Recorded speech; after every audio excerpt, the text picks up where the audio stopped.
If you could time travel to any period in the past with a warning for them to provide a solution to your future, where are you going? Okay. So I'm providing a warning. That's like all I can. So I'm popping in like Flash does in that stupid BVS flashback where you're just like, I'm just here to like say a quick thing that's really Yes. hard to determine. I can't actually do anything else. Yes. What am I popping into a warning for? I mean, bear with me. Mm-hmm. What does prolonging MLK's life do exactly? Like, what if I say like, don't go on that balcony, like that kind of thing? Like, what if I just prevent the assassination? Does that make things better because he's around longer to like continue spreading Ooh, word? that's interesting. Do Yeah. you think similar to like Malcolm's probably gonna get shot wherever he goes at some point? Like, it's probably hard to like narrow That's that down. interesting. Like, Yeah. Yes, I was posting. that's where my head's at right now. My head's at like, if there's a way to like steer MLK like in a different area so he can't, just be in that vicinity at that time. Yeah, I think it's an interesting question about sort of like what. Because yeah, I'm just thinking like, what's like there's a to go back. There's a Boondocks episode that's about that. Like, what if MLK Uh-huh. survived the assassination in Yeah, World yeah, War yeah. VIII, which is actually that was a good show. Aaron McGruder's work on that show. I thought Oh, was really Boondocks it's Yeah. excellent.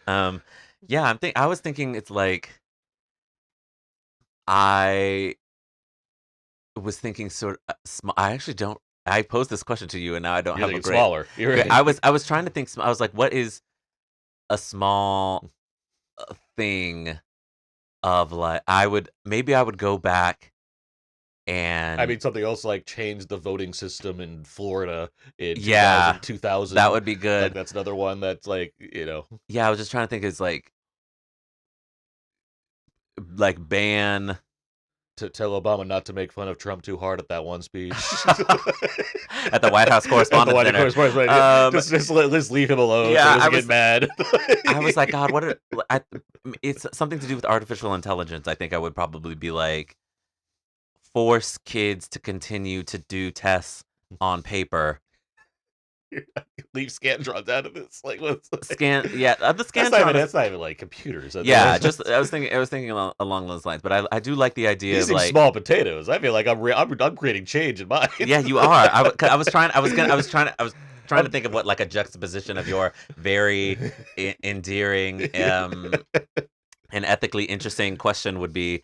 That would just be like something silly. Mm-hmm. Could I just think about like certain pop stars. It's like, could I go back and be like, or tell like every woman in like the 2000s, like this ultra skinny thing is like not gonna last. Don't like suffer for this, because in a couple of like some years down the line, like you will be celebrated for how your body naturally is. Tell Michael to cut down the dosage on the meds. Yeah, little things like that, probably. Like that. Yeah.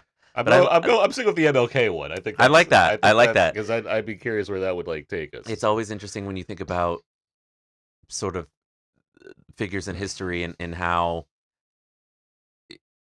if they lived longer or if they were in different eras, how would they react? I think that's always a very interesting thing to think about. It's also this is so far from what we're going to talk It about. It sure is. But this is but I do like the idea of, instead of murdering a child to prevent something, that kind of, instead of like, what if keep somebody alive? Yeah, keep somebody alive, right? Yeah. Yeah.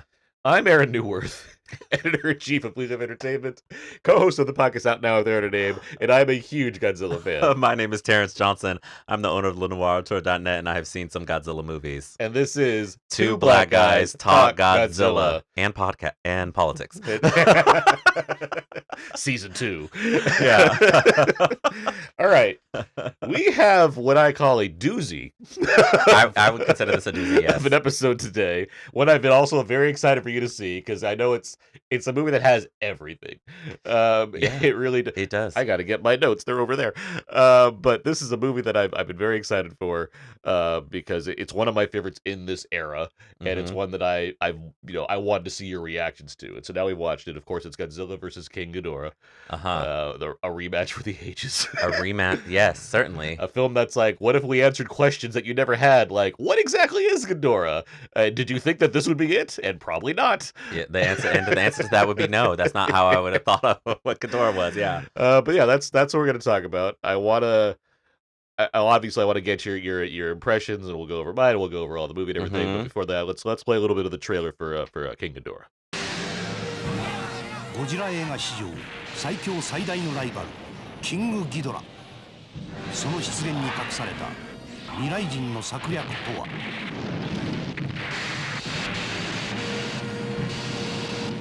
Okay, that should have been some of the trailer for Speedy Gonzalez versus. We get on video, and suddenly we can't speak. We started recording on video, so we can't speak. Godzilla versus King Ghidorah. The film came out in 1991, so we're a couple years after Bellante. That was 89. Yeah. And it's the same director. This guy, he does Mothra next as well, and he'll come back for Destroya to the end off the series. The director, of course, his name is Kazuki Ōmori. And yeah, let me read.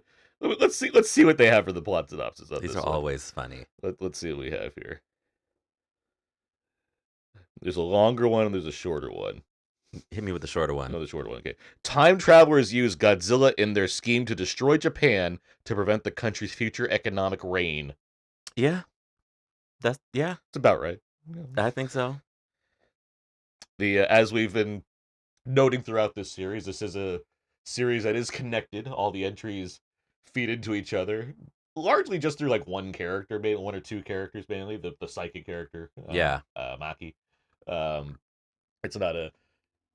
It's not like I need a high narrative flow to like make these stories make more sense. Mm-hmm. But there is the reasons Godzilla is where he is in this movie are based on the effects of what happened to him in Bellante. Yeah. There's still character carryover and what have you. So there is a sense of like we're all going in a sort of line here. Mm-hmm. In the same way like that the Sean Connery Bonds sort of do. Like where they're all different adventures, but there is a narrative through line between those movies based on Spectre and things like that. So that's where we're at with Godzilla currently. So the Sean Connery or the Daniel Craig? The Daniel Craig ones are like very much singular building narrative. one singular narrative. The Connery Bonds, you can watch them separately, but they do have a through line as far as the use of Spectre and those like it's all there. It's not, but they're not like gonna be like, hey, remember what happened last week? Like it's not that kind of thing. This is similar to that, where it's like they're not really talking about like, oh yeah, Biollante 2 years ago, wasn't that crazy? Like, but still, it exists in the universe. Yes. Anyway, with all that in mind,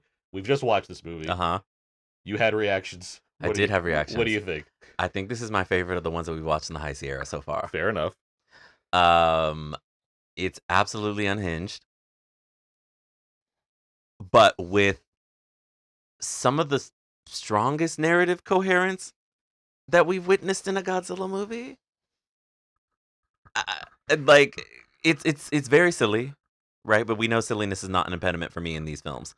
But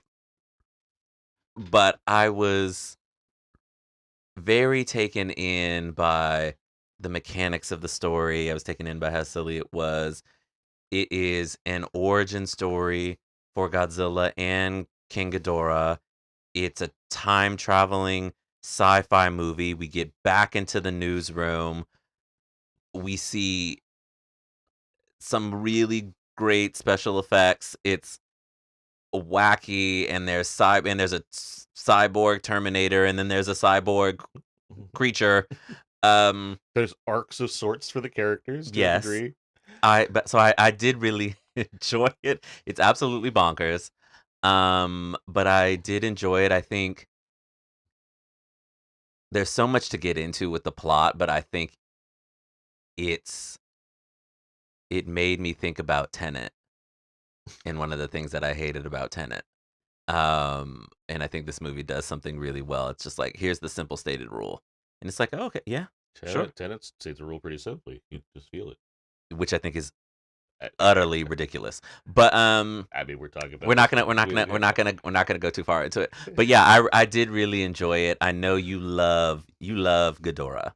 I very much, as an adversary to Godzilla, yes, because Ghidorah is just because we have two versions of Ghidorah. That's why I'm intrigued to know how you felt about the second one as we go through this. So we'll get there. Yeah. I'll just say I agree with a lot of what you're saying. I do like this movie quite a bit. Mm-hmm. I think because it's a time travel movie, you have to make extra sort of effort to make sure the story makes some level of sense Yeah. within the logic of its own construct. Mm-hmm. I want to, before I even forget, I want to note all the movies this movie directly referenced that I wrote down on my margins here. Oh, a lot.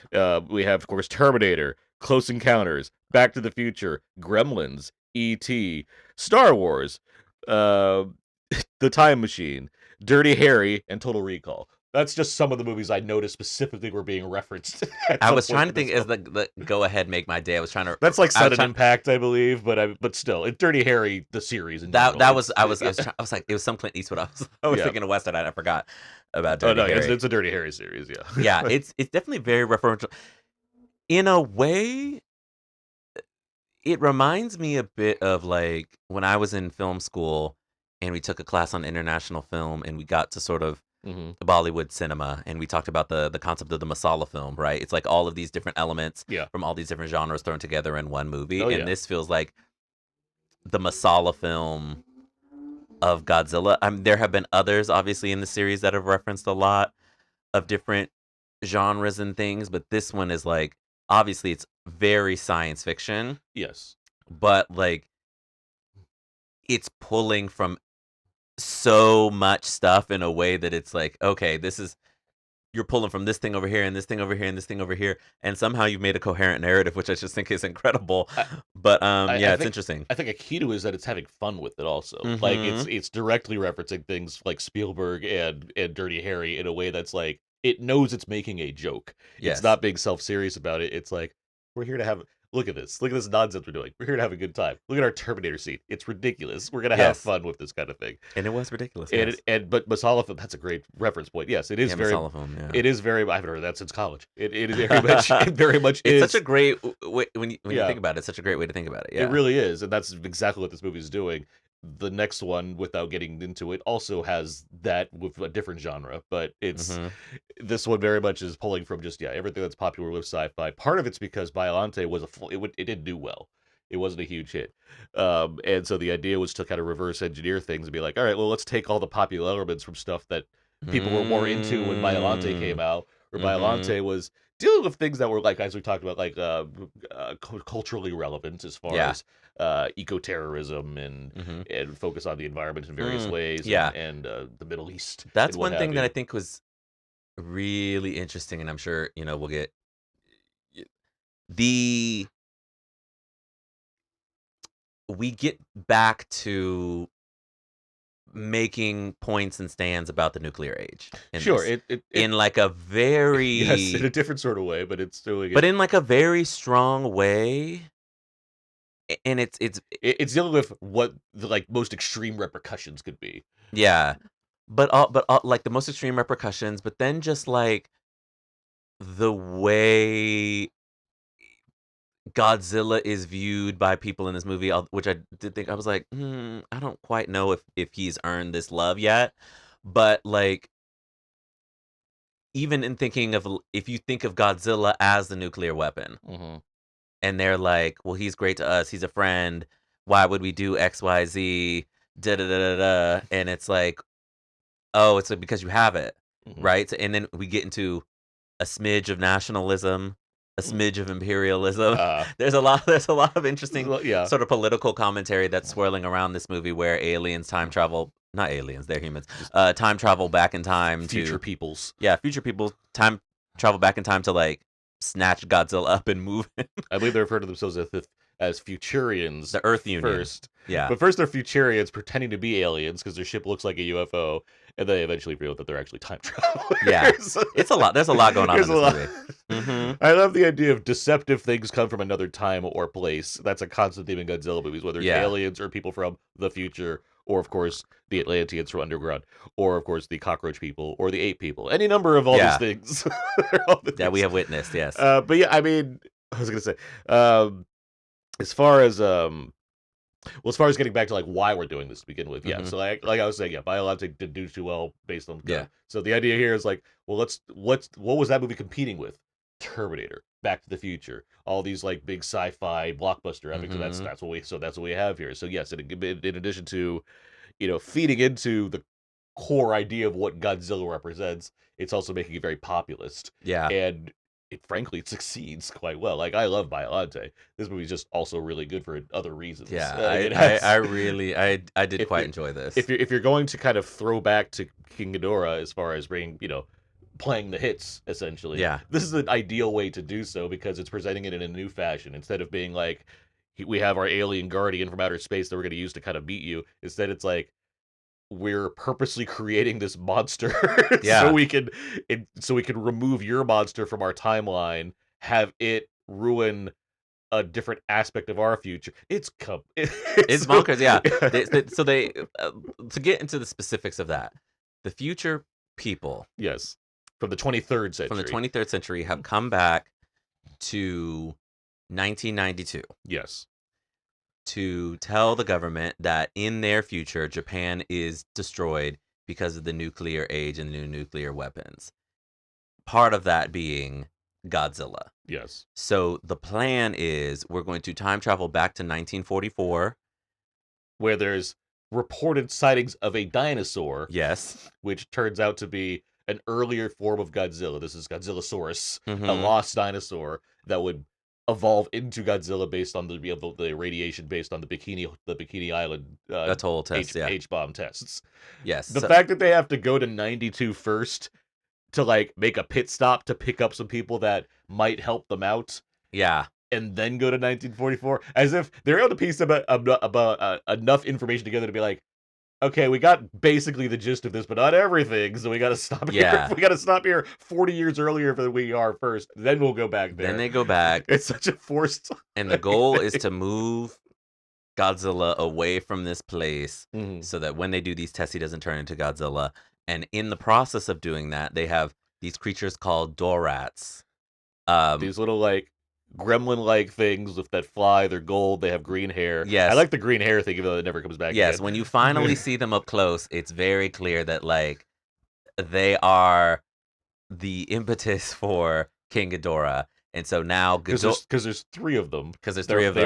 They all look like, when you know that it's going to be Ghidorah, it becomes very obvious that, oh, these things are going to turn into Ghidorah. Yeah. But I can understand because I got fooled the first time too. Well, I didn't piece together the idea that, because even though you're watching a movie called Godzilla versus King Ghidorah, you're so wrapped up in this time travel plot that you kind of forget that that's like gonna be a thing. Yeah, I did, and I don't know what the Dorats, because you see them, but you don't really see them until they get to the island and they leave them there, and it's like, oh, okay, the They're Dorats.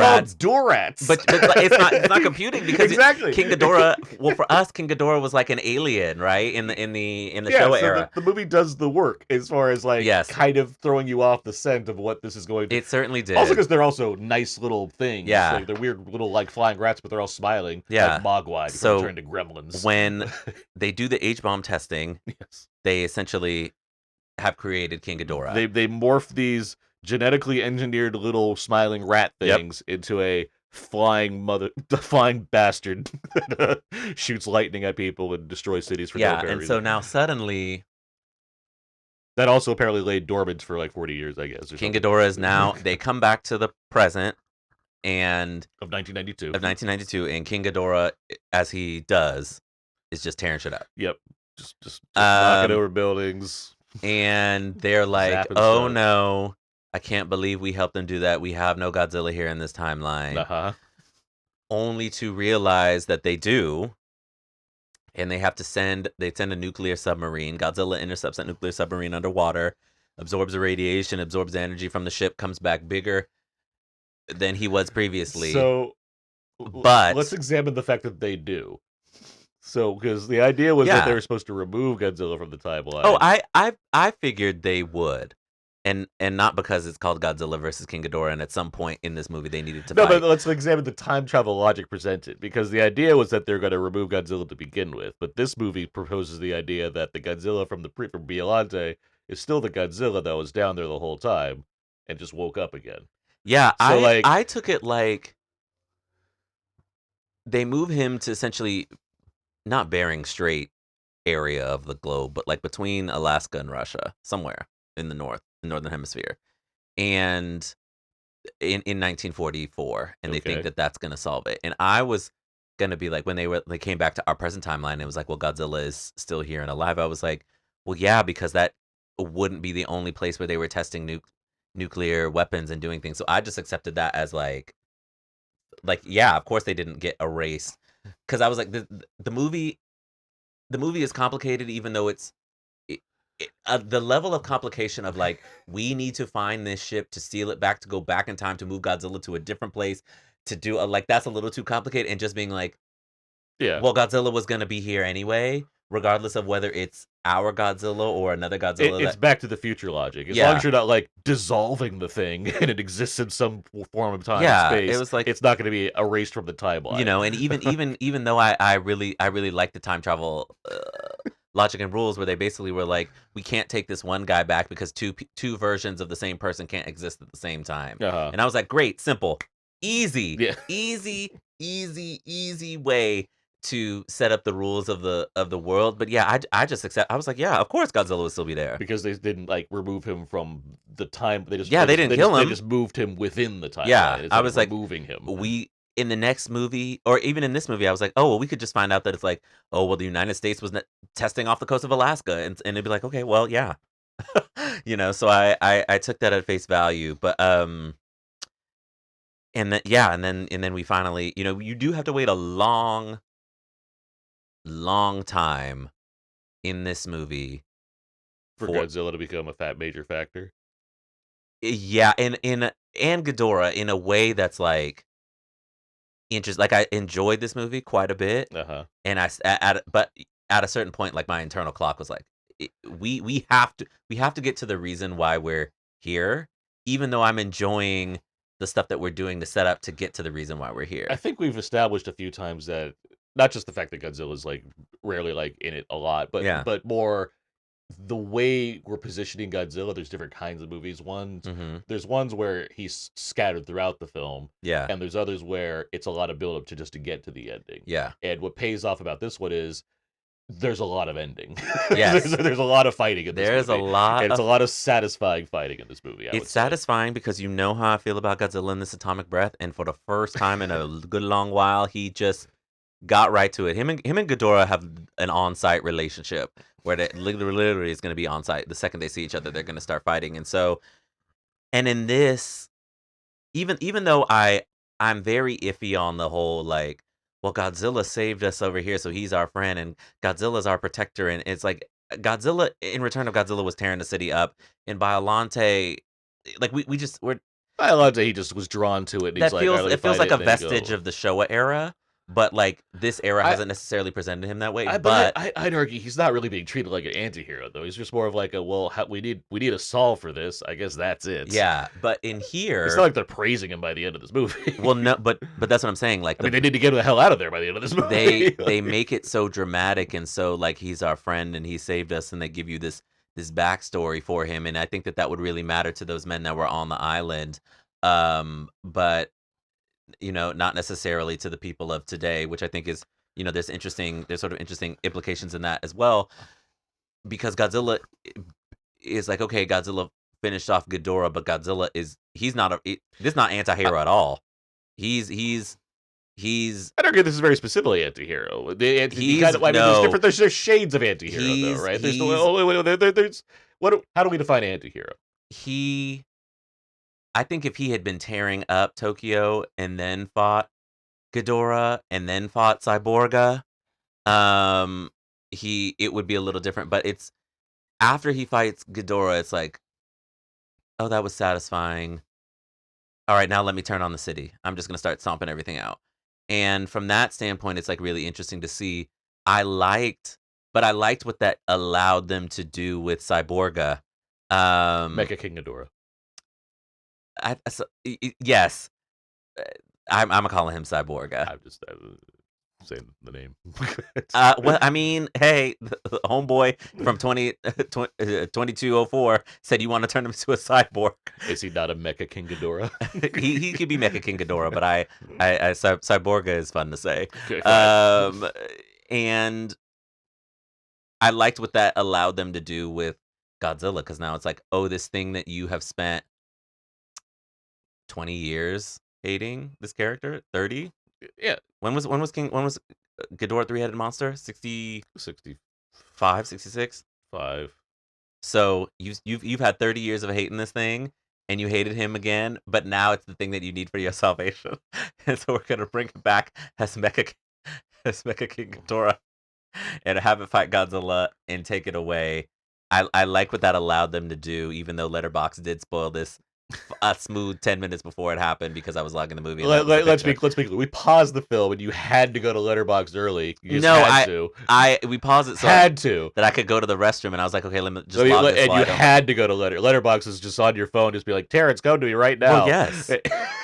Well, yes. We haven't finished the movie yet, but I have to open I just it wanted right I just wanted to log the movie. But I like what that allowed them to do. I thought it was very interesting. I agree with you there, but let me go back. Let me go back to like positioning Godzilla as an antihero. What do you think is an antihero? Because I do think there's different shades of antihero. There's ones that are clearly fighting for a greater good. Obviously, Godzilla doesn't fall into that category in this No. movie, but there are others that are like they aren't doing much better. They're just like better than the other thing. Like, I'm thinking like Don Draper just popped into my mind. Don Draper's a greater good type of character. Yeah, right. And it's like looks out for certain he's people. raggedy, certainly raggedy, Mhm. but good at his job. So I think Godzilla. That's not a Godzilla. That's a Showa era Godzilla baby or something. But that's what I'm saying. But So let me throw another one at you. Let me throw Patrick Bateman at you. That's our lead character of the movie. Then and none heroic about that. And man. there's nothing heroic about him. No, that's He villainous. is a murderer. He has no conscience about Did it. you have to read that book in school? I didn't have to read the book. I no. read it in college. I was. I Like, don't need to read Bret Easton Ellis. I said, what the hell is this? But I would yeah. argue Godzilla fits in that category where there's nothing redeeming about the character. I mean, beyond the fact that this one, like, okay, yeah, he solves the Ghidorah problem, but then he's just like, well, my attention's now turned to whatever else is in my way. Yeah, and I can't help myself. That's think just what I because do. of- I'm a radioactive deep dread dinosaur. Like if I think about Biollante in the fight there, it's like okay, they're fighting. We're not causing major bouts of damage, but it's like Return of Godzilla. He comes back, destroys the city. They have to lure him into an open volcano, get him to fall in somehow, and that's like the thing that is going to save them. So it felt a little strange to have certain characters be like Godzilla is friendly and or our friend, like Mr. Shindo. Well, there's one Shinigami, yeah. I think the people who were on that island, who Godzilla minus one, Godzillasaurus. Godzillasaurus saved. I understand why they would carry that throughout the rest of their lives and even into the point of Yes. when he dies, he's like it's so ironic that this creature that saved my life is gonna end it. I love that there's that great shot of where like Godzilla's basically staring at this guy through a building, and he has a whole like flashback moment and everything. And it's like this means so much to me, and then Godzilla just blows it away. Yeah, it's quite something. But yeah, it just that part was just it was a little too. It felt kind of off because so much of the movie is about Godzilla is going to destroy us in the future. Let's get rid of him now. I guess it's not hitting me hard on this hit because of just the way like it's not major. It's just the way like our culture functions when we try to deal with these like threats that we have, where it's like we make toys of these things, we make movies about the Zodiac killer because that's a way for us to contend and reason with like this this like existential force that we have no control over. Like I just get like what that logic would be for some, not all, but some people. It just is interesting in this particular movie. I mean, the true villains of this piece, much like the true villains of many movies, are white Japanese and recorded human history. In the words of the chief in the movie Pocahontas, these white men are dangerous. Because at first I was shook. I was like, oh, we've got white people in here speaking Japanese, and we're not dubbing them. I was like, oh, that's an interesting change. And then they've got a Japanese woman with them. Who announces herself as being Japanese. Yes. That's how you know. And, over the course of the movie, we find out that they have this dastardly plan. And so it's like, oh, there's something really interesting here. I thought that the villain dialogue for them was fun. Yes. I thought that the stuff that they wrote for the Americans was dreadful. But that's... You're right. Even with the Spielberg joke, which made me cackle, So yeah, I did enjoy having that presentation. I figured there was something weird and villainous about their plan, There always is when it comes to this kind of thing. but because and it annoyed me because I was like, these main characters are not even asking any questions, let alone the right questions, from characters that we know are very smart. I think what really makes this movie is that the humans, both in the future and in the present, Mm-hmm. are very capable and smart. Um, in that way. So it was like interesting to see them be like, oh, like, of course these people are from the future and we have to listen to them and they have our best interests at heart. And I was like, y'all are not asking. I need a little more like, what is the future like? Oh, what happens to us? A giant plant was just terrorizing Japan It's the kind of thing where you have to like 3 years you have to ago. wonder how much benefit of the doubt you're supposed to give a movie where it's like Yeah. because there's always gonna be characters that are like skeptical about a thing. It's like, what are you talking about? Some kind of dinosaur? That doesn't make any sense in a world where Godzillas and plant monsters exist. Yeah. Like so you're like, wait a minute, hold on. Where UFOs cool, but like possible dinosaurs in the 40s not cool. Like what's our range again? Like where are we at with all of this? Yeah, that was pretty silly. Where do you think Godzilla came from? Like what is Yeah, well, I mean, and I was like, okay, in -1, he's something. Well, even in 54 Godzilla, like Yeah. there's villagers that are like, there's a thing called Gojira out there, and we've Yeah. angered it, and now it's coming back to get us. Like they're aware that there's some Yeah. possible mythical beast, and Yeah, I everyone thought else that is was just catching up. Yeah, I thought that was really interesting. But yeah, I think this movie did it. Like the human characters are are really interesting in that respect. But do we make sure to point out that not only do we have human characters, but one cyborg character? We do have a well, we have two. There's multiple, but there's one main cyborg. Yeah, there's a character cyborg. who was Japan's answer to Arnold Schwarzenegger. Yes, he did turn into the Terminator at one point, where he could run very fast, and he Stopped a car mid mid-drive. And yeah, he got battle damage, so you can see that he's a cyborg. Underneath. yeah. So that was really. I was like, oh, Alien, here we go. Ridley Scott, the things you and James Cameron, the things you have wreaked on society. I at just thought large. that they wanted to cast this guy as a cyborg, and they're like, what makes him special? He's like, I don't know, 5'10". Like he's pretty skinny, but I kind of like that though. I kind of like. He's more of a T-1000 type. I just kind of like the idea that we. It is 91 too, so it's coming out the same year as T2. So I don't even know Robert Patrick's like a thing yet. Like they're just like, let's just get a guy that's moderately bigger than like our Japanese characters. Yeah, I like that we if this thing is a robot and it can do XYZ, it does not need to look like Sure, what you would think a human would need to look. So I kind of it's like Westworld. Oh yes, R.I.P. I meant the movie was, but yes, the same logic applies. They're Well, all average-sized people, as opposed to Yeah. like a something that looks like something that stands out. R.I.P. Westworld and Tandaway Newton, phenomenal in season 2. Yeah, I thought that was interesting. I mean the acting in this movie is excellent. There are fun characters, and there are The people. lead- The lead actor, I think, is great. It's That's Kosuke Toyohara, who plays Kenichiro Terasawa. He's the sci-fi author who has all these theories about everything. Yeah, he was great. It definitely feels like a changing of the guard in terms of these movies where it's like we have a matinee idol as the lead. Yeah, they got a handsome guy who's happily popping that shirt off anytime. Yeah, he wants the to. shirt. We're gonna intro him from out, but not too sexy, right? We're gonna the first shot of him without the shirt is gonna be from outside the house, right? There's another scene where he takes his shirt off, and he's just like, it's like okay, like we're leaning into it in a way.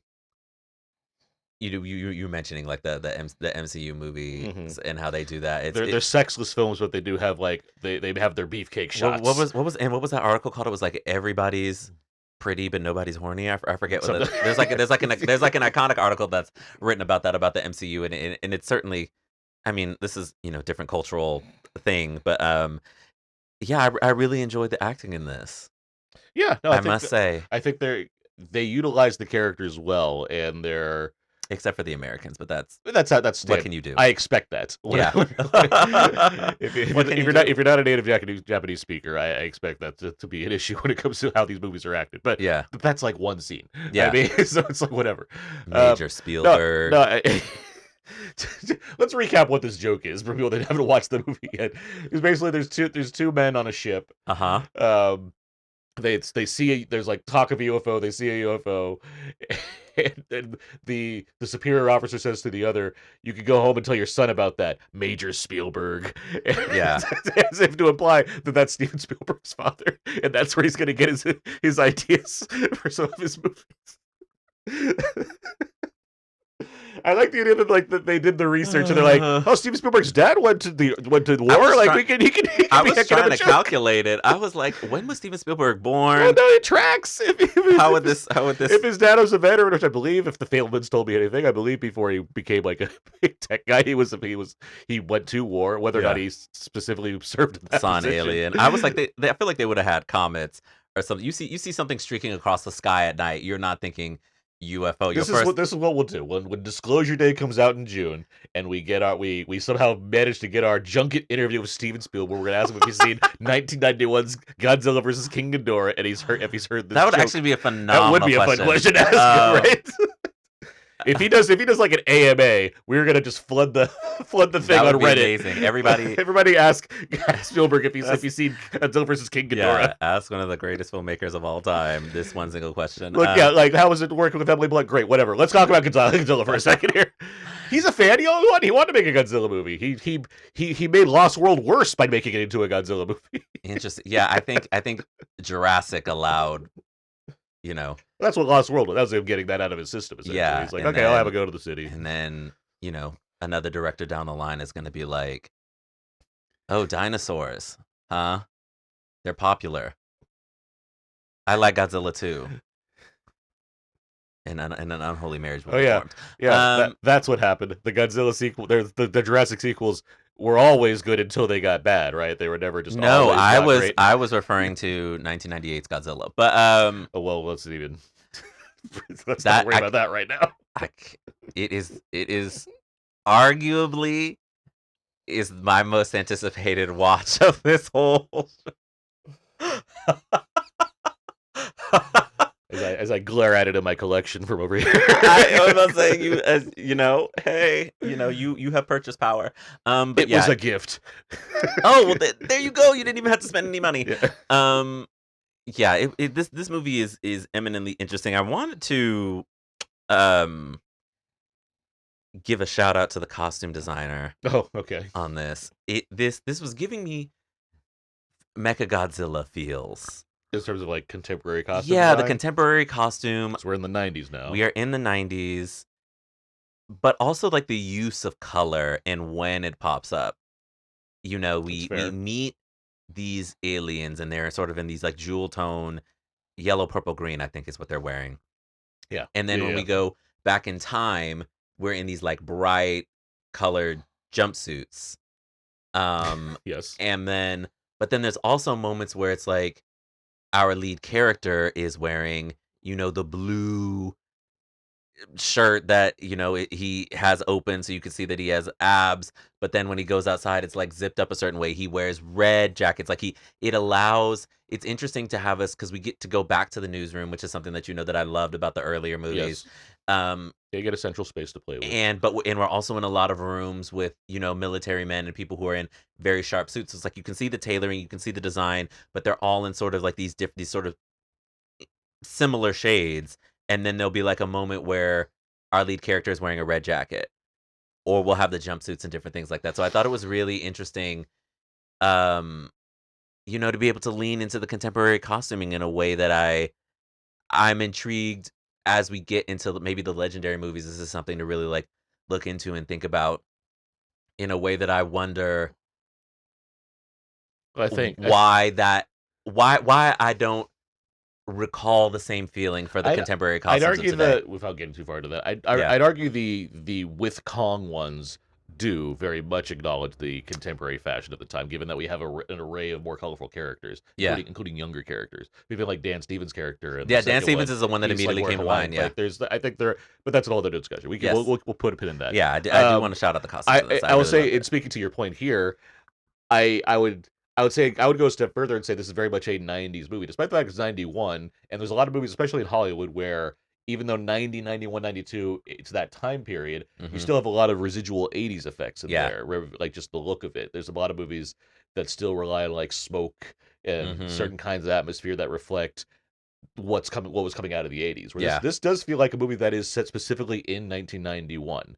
I Mhm. think the effects look that way. I think the production design, the Yep. costumes, as you said, it doesn't feel like a movie that is a director that's like worked so exclusively in the 80s and that's what they're still doing now. Yeah. It looks like a director that is making a movie that's fit for the time, which again reflects, I think, the fact that Belafonte just didn't do well, so they want to make a movie that's more hip and upbeat and like Yeah. fitting with the time. I think that's very, very purposeful. Mhm. So yeah, no, it's a good call. I mean, the yes, the costume design is it's fun to see that of Yeah. the time, but also fun to see I like mean, specific choices being made to reflect that. But I think the movie as a whole reflects what like honestly Terminator 2 feels that way also with Cameron. oh Like it yeah. does feel like a movie that is yes, Terminator was 80s. Now I'm in 1991. I'm going to use the latest and greatest special effects technology. I'm going to have characters like John Connor that look like a kid in the 90s. Like Yeah. it feels like it's coming out of that time as opposed to just evoking whatever the director decided made sense, at the Yeah. time. I think it's really interesting in that way.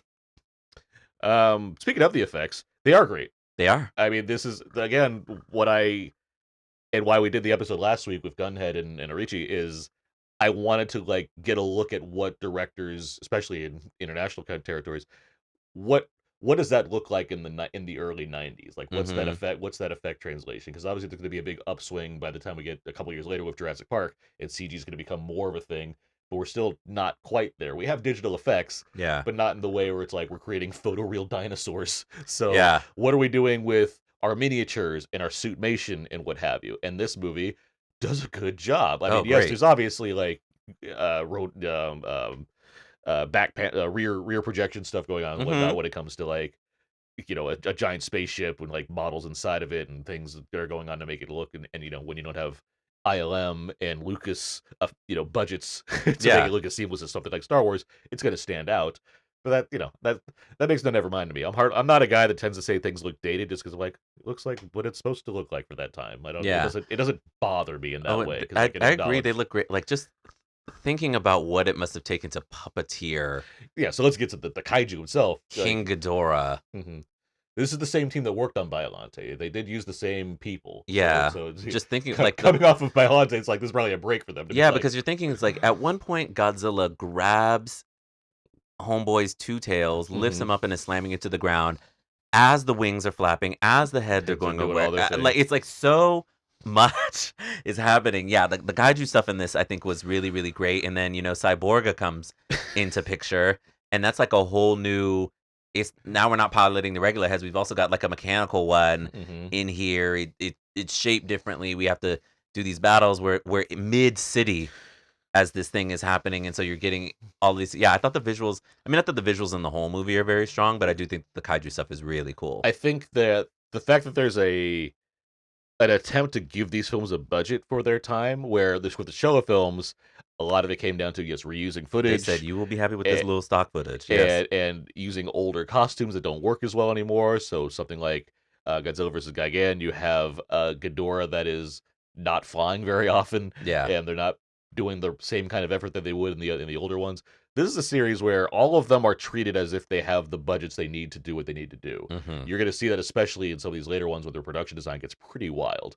But the effort here I mean, they had to redesign Ghidorah. They haven't made a Ghidorah in 60 years, right? Whatever, Yeah. or 20 years. But it looks great. Yeah, it Like looks it's a amazing. great It looking does. Ghidorah. I mean, they give you a money shot kind of early on in the film to be like, this is what's coming. And you're like, yeah, I want to see this. I want to see this. I mean, Yeah. again, you asked me, like, me as a Ghidorah fan, am I excited? Like, yes, because much like how I got excited when King of the Monsters was coming out, the legendary film, because it's like, I've gone from seeing, suitmation Ghidorahs to a living, breathing CG photoreal scale version of this Uh-huh. three-headed dragon monster. That's that's why I can be forgiving of something. 'Cause like, what else do I want out of Yeah. this? Well, And we'll talk about that. let's But not I mean, spoil our episode from but 2028. regardless, I mean, at the very least, I mean, the work done to realize that is there, and the work Yeah. done to realize it here in 1990, after 30 years after it's introduced, it's there as well. They wanted Mhm. to make a new Ghidorah, they did. It looks fantastic, and Yeah, it's no, fighting it against looks it's incredible. fighting against the Godzilla. The suit's the same. The suit they hold over, I believe. I'm not the best on the suits. as some may know, I apologize, but I believe it's like the one from Beilantes is the one I think they hold on to throughout most of the High Sierra. I can look into that and try to be sure about that next week, but I think Yeah. it's the I same mean, basic design they use for that, and it's a good design because I, as I've said in the Return, I'm not a huge fan of the Return design, but the Ghidorah, the Beilantes design, that's I believe a fan favorite. I think they really like yeah. that I specific look like of how, Godzilla. and I like how there's like a plot point that allows them to make a bigger Godzilla costume. Yes, yeah, he eats a sub. So Yeah, they said, he oh, he's gets a little bigger. So it's like, okay. And that's down the line. One of the shady things a Japanese director will say about American Godzilla is that he is too fat. Yeah, the thighs especially. Um, So now you're asking, okay, how do I feel about having a Mecha King Ghidorah, Cyborg, yes. where we take this character? For one thing, watching Godzilla atomic breath blast off the middle head of Ghidorah, it's like the coolest thing to see that kind of stuff Yes. happen, because it's like, whoa, that's nuts. That's why I say just use it. It's great. Why wait? It's great to have him like fight a bunch of like screw this and just like hits him with one good one Yeah. and like his head cracks up. And then their solution is like, all right, and that like we have like a foreshadowing at the beginning of the movie where they're in the future trying to find the body of Ghidorah. We don't know Yeah. why exactly, and now we know why, right? They need to stop Godzilla from destroying the rest of Japan. So like, all right, let's get the still alive Ghidorah body and reprogram it to be a cyborg with a mechanical head that can be piloted like it's a Megazord all of a sudden. Yeah. And, Or Voltron. or Yeah. Voltron. And yeah, so now you have this cyborg design Ghidorah that's purpose is to defeat Godzilla for the good of humanity. Yes. I like it. Like it, it's not like my favorite character as far as that goes. I thought it was really cool. But it's awesome. Like it looks cool. For one thing, it's new. It's Yeah. It's the kind. It's what I was- unexpected. It's really unexpected. It's unexpected. It's what I was saying earlier. As far as if you're gonna play the hits, try to find some way to remix it or do something, and they completely do. They like, Yeah. all right, we can't just. We've seen them fight before. What else can we do? What if he defeats him and he comes back as like a re-mechicized version of Ghidorah? And it's like, yeah, all right, and that fight's awesome also. Yep. It's great.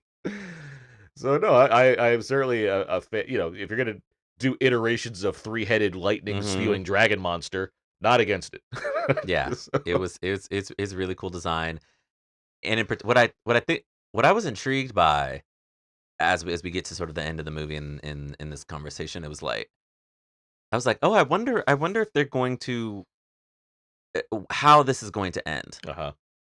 Because at one point, like Godzilla gets the upper hand back, and I said, oh, this this is literally like their only plan. They don't have a convoluted plan about drawing this man over here and making him fall into a cavern of molten lava and all of that, or like psychically wounding him as he's fighting a giant plant. And so I was intrigued by like the idea that Mecha King Ghidorah captures him. They're flying over the water. Godzilla hits him with a beam where it's like, okay, the one more beam of the atomic breath is gonna make this thing done for, and they fall to the bottom of the ocean. And I was like, okay, interesting. But then obviously Godzilla wakes up at the very very end. But I was like, oh, I was intrigued by like we don't have too many downer Godzilla movies.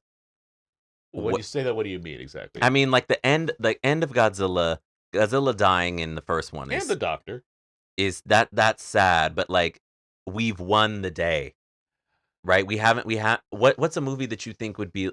I don't know if there's any in there that are I would like. argue it is some. For one thing, I mean, you did lose a character you liked specifically. Yeah, and, but I mean, but like sacrifice I meant like if Godzilla, if somehow Godzilla would have defeated King Ghidorah and then been like, okay, well this is enough for now, but I'm coming back for you hoes at a later date. Okay, I'll give you because that's what I mean. There's people screaming at the podcast right now because they know the answer to this question. There's one coming up in this series. That will very much answer that question for you. Interesting. I would honestly say the first one ends on a somber. Screaming at Aaron. Don't spoil it for me. I don't know. No, he doesn't know. I would argue the first movie I do think is a somber note. I mean, it is not only is it like, yes, they win the day as far as they stop this thing from attacking us, but like it is this thing where 10 years after we got bombed, a giant monster just came and gave us a big reminder of how unprotected we are. Well, that whole the vibe of that and the do you walk out of that movie being like, wow, I'm happy? It's weighty.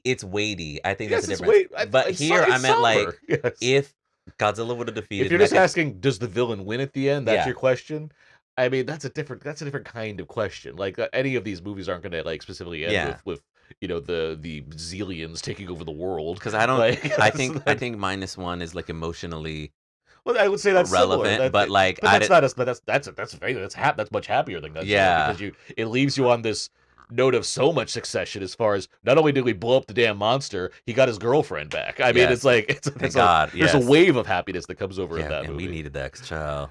No, so like I So don't yeah, it's just interesting. I don't think your question mostly applies to any of this. It's not a matter of like applying or not. It just was like a thought that was running through my mind as Godzilla and Ghidorah, Mecha King Ghidorah were fighting. I was like, oh, I wonder what the end of this looks like.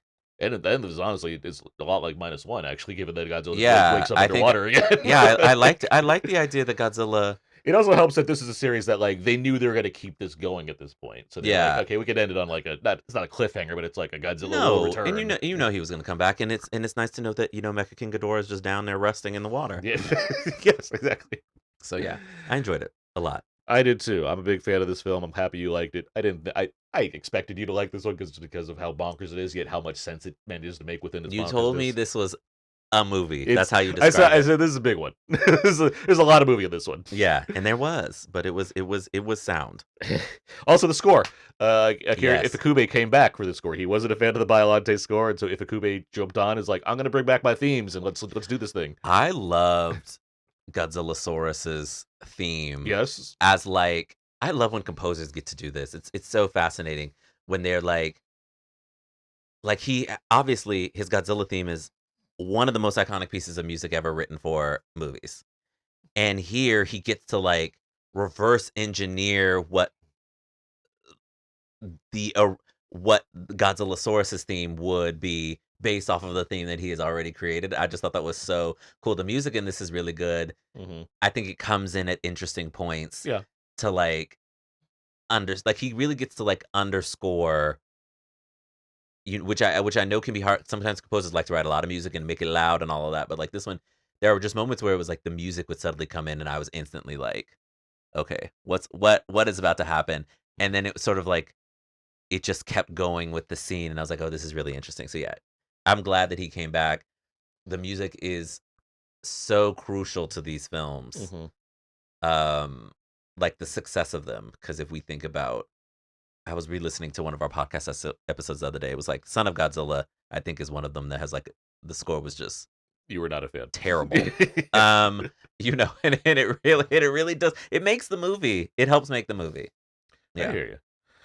glad to have him back. All right. Well, I think that's. I know we've been talking. We were excited about this. Yeah. One. We're always excited about these, but this is we seem to have a lot to say about. We did, yes. Silver's Ghidorah. What's You're next? you're gonna be pretty happy because we're gonna have a lot of Mothra over the next couple weeks. We have My Godzilla versus queen. Mothra, My queen. and then we have Yeah. a bonus episode that's going to be devoted to the Rebirth of Mothra trilogy. Oh yes. So there's gonna be plenty of Mothra coming at you. But yeah, that's gonna be everything for this episode. I'm Because I know what you're about to do. I've been Aaron Newworth. As I said, I co-host Out Now with Aaron and Abe, a weekly film podcast. I write for Wheel of Entertainment. Movie reviews can be found there. I also everything I do can be found on my personal Substack page, codazine.substack.com, and on all the socials at Aaron's PS4. My name is Terence Johnson. You can find my work at lenoirtour.net, and I am on Twitter at Terence B. Johnson. And yeah, that's gonna do it for this episode of Two Black Guys Talk Godzilla. Okay. I'm leaving this in the video.